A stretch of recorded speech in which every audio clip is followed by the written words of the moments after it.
Estoy en la orilla del lago de Galilea porque este domingo continuamos la lectura de San Marcos y después de la tempestad calmada que escuchamos el domingo pasado, cuando desde Cafarnaúm los apóstoles con Jesús cruzaron a la otra orilla, allí enfrente, fueron al lugar que se llama Cursi, que está justo aquí enfrente. Hoy no lo podemos ver mucho porque hay mucha bruma el día de hoy, pero yo sí alcanzo a verlo un poquito y se ve blanco.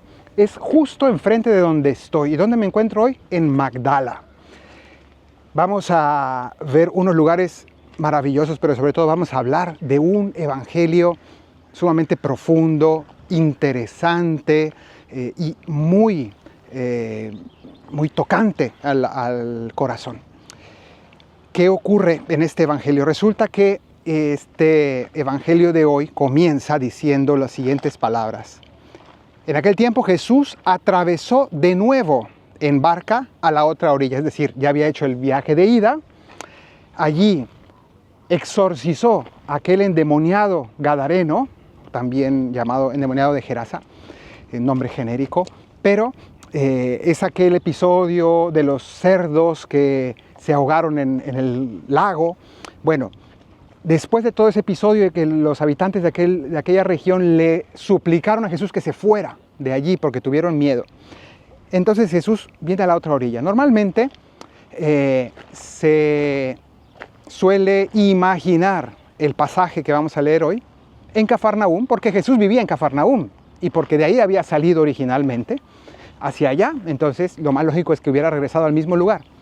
Pero si nos atenemos al texto exacto, dice que Jesús se fue a la otra orilla y aquí es el lugar exactamente enfrente de donde estaba Magdala. Y luego por otro tema, y es que aquí nos va a hablar del jefe de la sinagoga de este lugar. No nos dice cómo se llamaba la ciudad donde llegó, pero nos habla del jefe de la sinagoga. Y como antes la única sinagoga que se conocía aquí en Galilea era la de Cafarnaúm, que la que hay hoy, las ruinas de la de hoy no son de tiempos de Jesús, la de tiempos de Jesús ya no se conserva, está debajo de la bizantina que está ahí. Entonces, pues normalmente se imaginaba allí, pero hoy, aquí en Magdala, pues se ha descubierto pues ya dos sinagogas de tiempos de Jesús. Una de ellas, la que está aquí en el centro Magdala, es impresionante porque es de las mejores conservadas del mundo, del siglo I, y pues es precisamente de tiempos de Jesús. Es la sinagoga misma que vio Jesús. Entonces, podríamos imaginar que Jesús vino aquí a Magdala también a hacer estas curaciones. ¿Y qué se nos cuenta? Que cuando Jesús llegó, se le reunió mucha gente a su alrededor y se quedó junto al lago. Ahí estaba, donde estábamos ahora de pie. Se acercó el jefe de la sinagoga, que se llamaba Jairo, y al verlo se echó a sus pies y le rogó con insistencia: mi niña está en las últimas, ven, pon las manos sobre ella para que se cure y viva. Entonces le suplica. Este hombre, jefe religioso judío, siente necesidad de Jesús y entonces acude a él.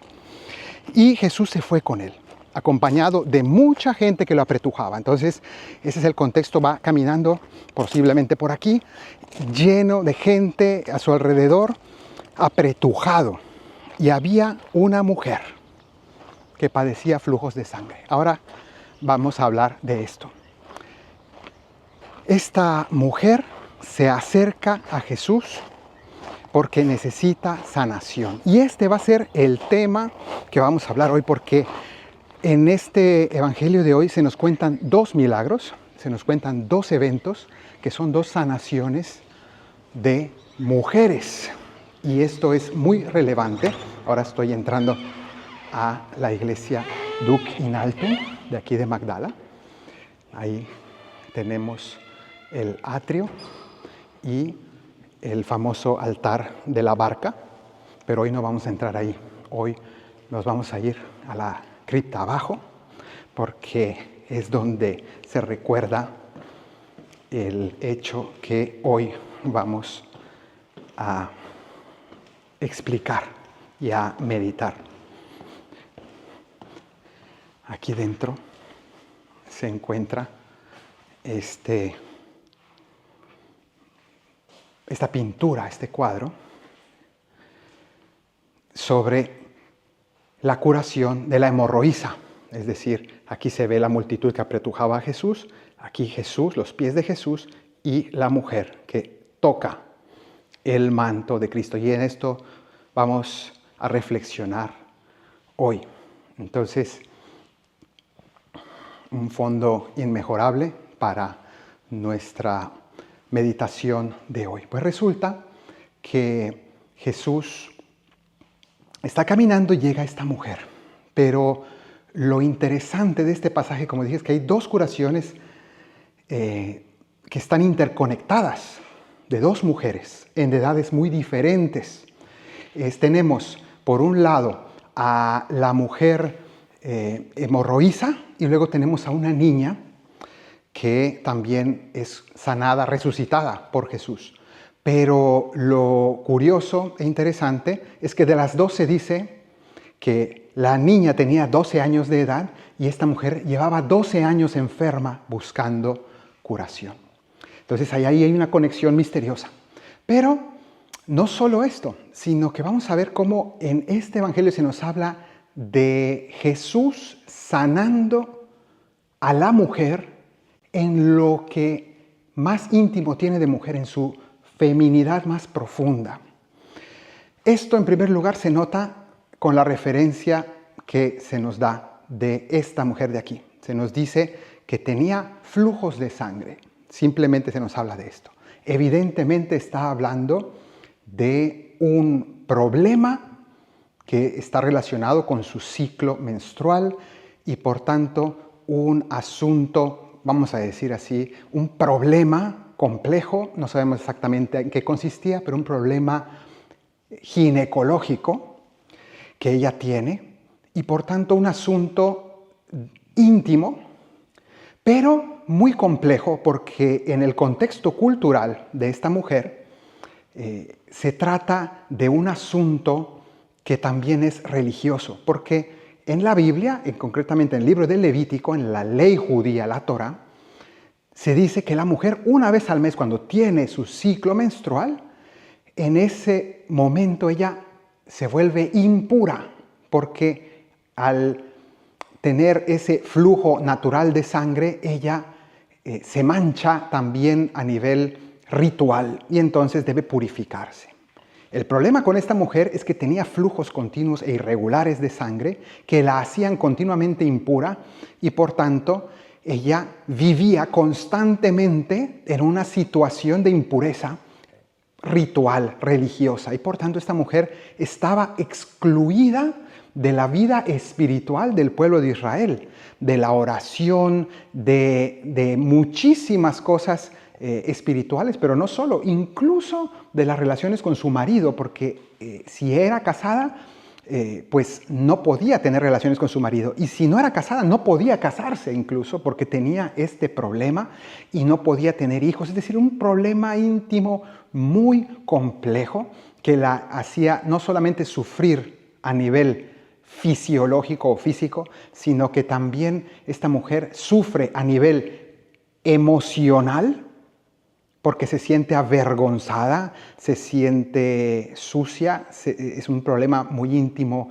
y muy complejo, pero no solamente a nivel físico, a nivel emocional, sino también a nivel espiritual, porque su dimensión religiosa también está trastornada. Entonces, también aquí se nos habla de personas que tienen una condición involuntaria que las pone por fuera o las excluye del sistema religioso, ¿no? Y entonces hay personas que tienen ciertos problemas, a veces incluso problemas muy íntimos, que las hacen como vivir en un estado de excepción que las excluye a estas personas del resto, digamos, del pueblo de Dios. De algún modo les hace sentirse excluidas o que no son parte de esto. Y entonces aquí es donde Jesús va a intervenir, pero no es iniciativa de Jesús, sino es ella que va a buscarlo. Y con fe se acerca a Jesús. ¿Y por qué se acerca por detrás a tocar únicamente el borde del manto? Porque No solamente ella es impura, sino todo aquel que toque a esta mujer se convierte en impuro, según la ley judía. Ella lo sabe. Entonces no se atreve a presentarse delante de Jesús, le da vergüenza, no se atreve a hablar sobre su problema delante de la gente. Es algo que quiere que quede en lo secreto, en lo íntimo, y entonces ella se acerca y no se atreve a tocar directamente la mano de Jesús, sino únicamente el borde del manto, como en un punto medio entre sí toco a Jesús, pero no demasiado, no directamente, porque lo puedo manchar, lo puedo hacer impuro. Eso pensaba ella según sus categorías. Entonces vemos una mujer que se siente sucia, se siente culpable, se siente avergonzada de algún modo de un problema que no es su culpa, pero nos habla de una condición herida, una feminidad herida en ella, un problema íntimo muy grave que trastorna su vida, y entonces ella tiene la fe de que teniendo contacto con Jesús esto va a sanar, y así fue. Aquí está representado ese momento en que ella toca el manto de Jesús y obtiene la gracia de la sanación física, pero también de la sanación espiritual, porque vamos a ver cómo Jesús, al ser tocado, se detiene y pregunta, ¿quién me ha tocado? ¿Quién me ha tocado? Y todos le dicen, pues si todo el mundo te está tocando, aquí todos se están apretujando. Y él dice, no. Alguien me ha tocado de verdad, me ha tocado con la fe, alguien realmente ha tenido un contacto profundo conmigo. Alguien ha tenido una experiencia distinta y ha sido ella. Cuando él pregunta quién me ha tocado, ella lo primero que piensa es, ya sintió mi impureza, ya lo ensucié, ahora me va a regañar, ahora van a venir las represalias, hice algo malo. Es lo que ella siente, es lo que ella piensa, porque está acomplejada y avergonzada de sí misma y vive en ese estado continuo. ¿Cuántas personas, por ejemplo, especialmente mujeres, pero no solo, que por ejemplo han sufrido algún tipo de abuso y se sienten avergonzadas, sucias y culpables de algo que no hicieron, que no tienen ninguna culpa, pero que tienen esa condición que necesita ser sanada? Bueno, pues esta mujer se siente culpable y cuando Jesús pregunta esto, ella se arroja a los pies porque se siente descubierta y se pone a llorar y confiesa su pecado, que no era pecado. Confiesa que ella lo había tocado porque piensa que hizo algo malo, y en ese momento Jesús con ternura le dice, hija, tu fe te ha sanado, vete en paz. Entonces vemos este momento maravilloso de contacto de esta mujer con Jesús, pero también nos enseña que en los sacramentos nosotros obtenemos la gracia de Dios tocando a Jesús en la comunión, en la confesión, en la confirmación, en cada uno de los 7 sacramentos, obviamente en el bautismo en primer lugar. Cada uno de los sacramentos es un momento de tocar a Jesús. Pero muchos tocan a Jesús, tocamos a Jesús constantemente en los sacramentos, lo recibimos constantemente, vamos a los sacramentos, pero quizá a veces de manera muy rutinaria, mientras que quien los recibe con una fe viva y operante, esa persona tiene frutos más allá de lo ordinario. Entonces, aquí se nos muestra esta realidad, el poder de los sacramentos, el poder de tocar a Cristo en sus misterios, porque ahí ella tocó a Cristo, sí, pero no tocó directamente a Cristo, tocó su manto, pero es Cristo, pero no es la mano de Cristo directamente, sino su manto. Igual nosotros en los sacramentos tocamos a Jesús, pero sí es Jesús en la Eucaristía, claro, pero es el sacramento, es a través del velo del sacramento, de las especies del pan y del vino,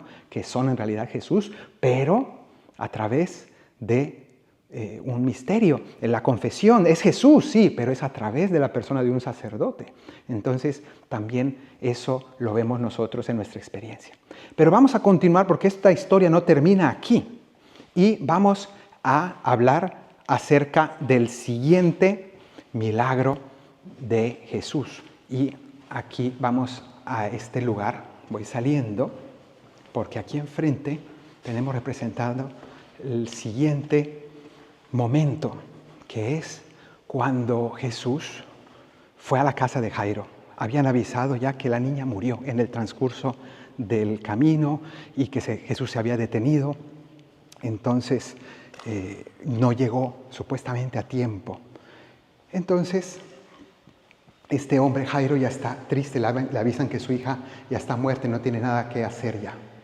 Bueno, pues aquí está representado las calles de Magdala, la sinagoga que está al final de la calle, donde efectivamente se encontró la sinagoga de Magdala, el mercado de Magdala y la casa y el jefe de la sinagoga con su esposa, la niña, Jesús.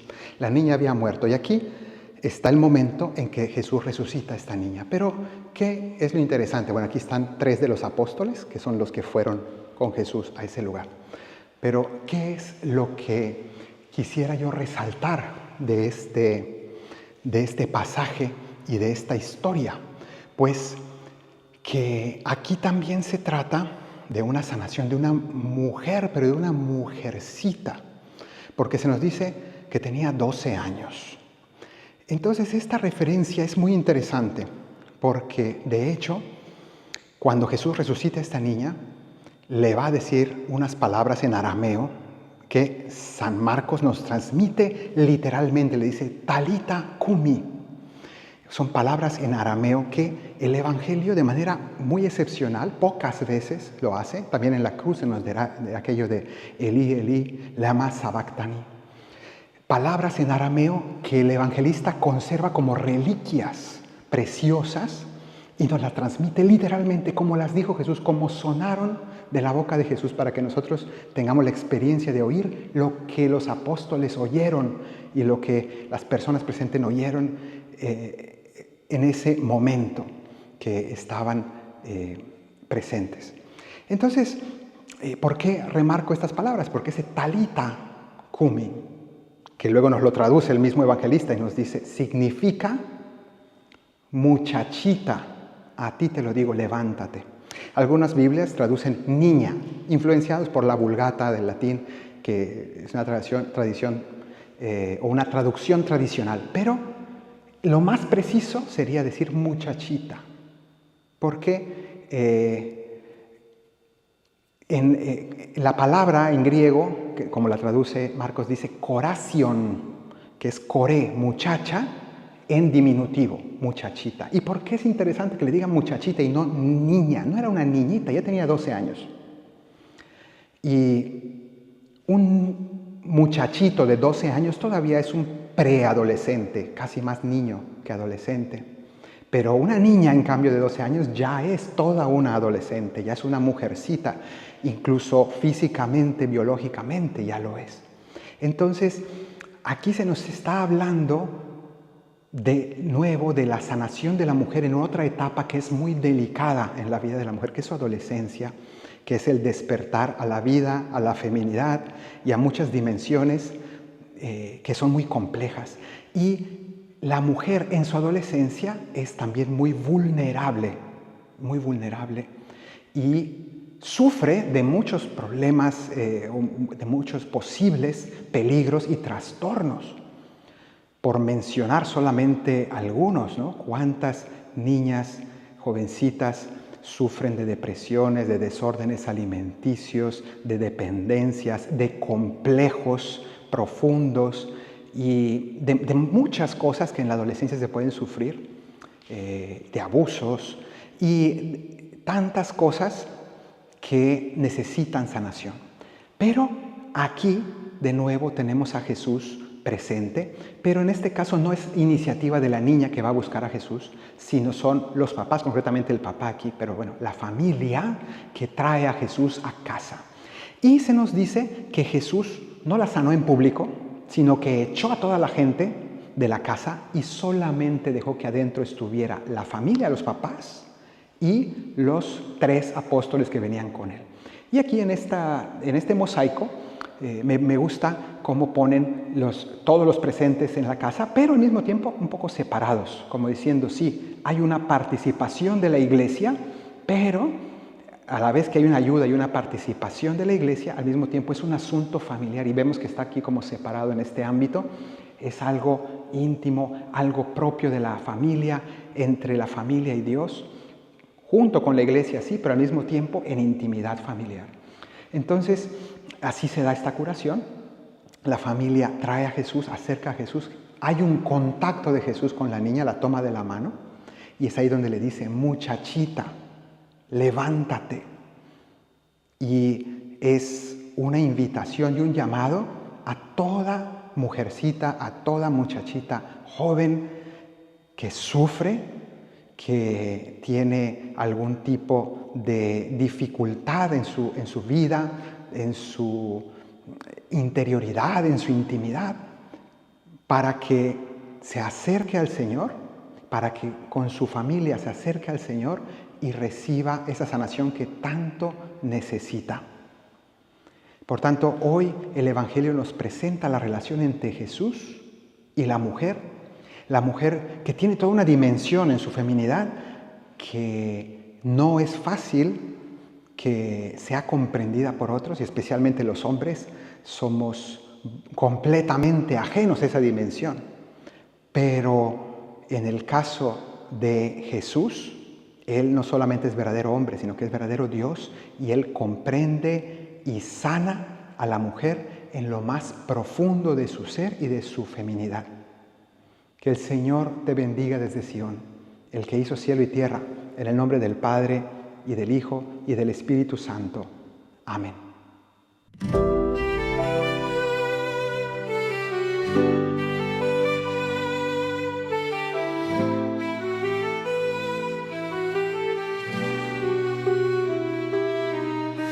Años de vergüenza y de dolor, no he podido encontrar una salida. En mi angustia siento que estoy perdida y mi mente solo piensa en mi aflicción. Nadie puede entender mi situación, tal vez sea un castigo de lo alto. Me avergüenza sentir tanto rechazo, siento pena y mucha desesperación. He abrazado toda clase de esperanzas, cuantos me han ilusionado con sanarme, mas después de cada intento de librarme, frustración, decepción y desconfianza. Tal vez yo no merezco ser sanada, tal vez debo habituarme a la tristeza. Cada vez más se fija la certeza de que no hay solución a este drama, pero en medio de toda esta oscuridad aparece este hombre que es profeta. No quisiera que sienta mi impureza, pero esta es mi oportunidad. Con solo tocar el borde de tu manto, con solo entablar el mínimo contacto, mi salud, mi dignidad y mi pureza llegarían en vez de la tristeza. Una fuerza me invade en lo profundo, es el amor más grande en este mundo. La fuente de mi desgracia se secó, con su gracia mi vida se transformó.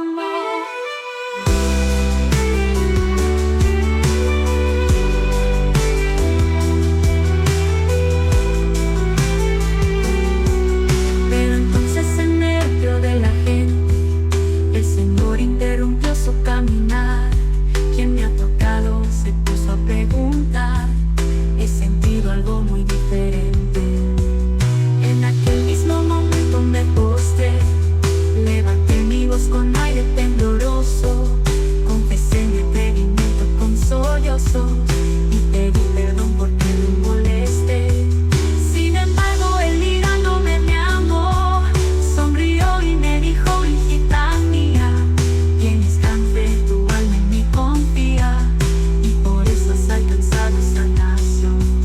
Sin haber tocado jamás su piel, sin haber él posado en mí sus manos, solamente la orla de su manto, y así está él revestido hoy también. Con solo tocar